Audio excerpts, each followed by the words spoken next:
All right, so I saved my file that I just used to upload the LED to make it turn on and turn off as 1.1.1 hello world.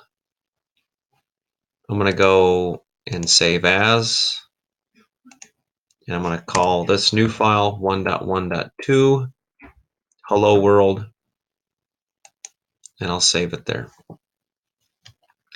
Now, let's just make the Cortex blink this LED continuously as long as it has power.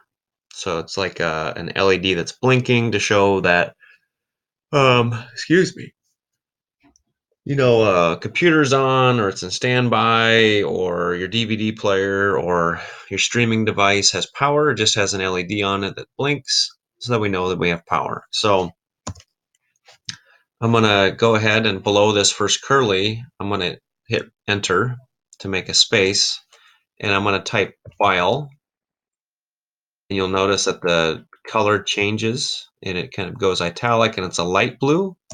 I'm going to do a open parenthesis. So while 1 equals 1, and I'll hit enter with a curly brace and open curly. So I've closed off my while statement. So while 1 equals 1 is what this is saying.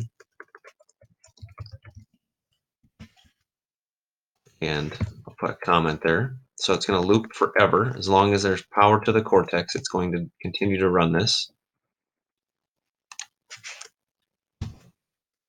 I'm going to add a comment down here that this is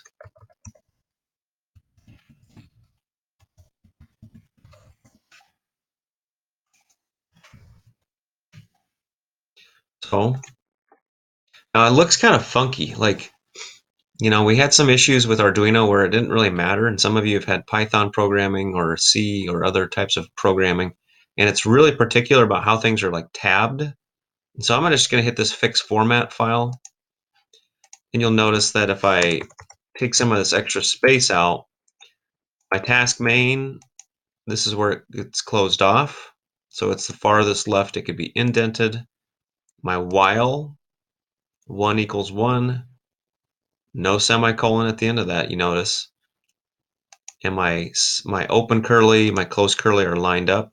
And then all of my things inside of my while function are also contained within that. So I'm just going to hit compile and see if there's any errors. And there's not, so that's great. So this I could upload, and as long as I have my USB plugged into my Cortex, this should cause the LED to blink.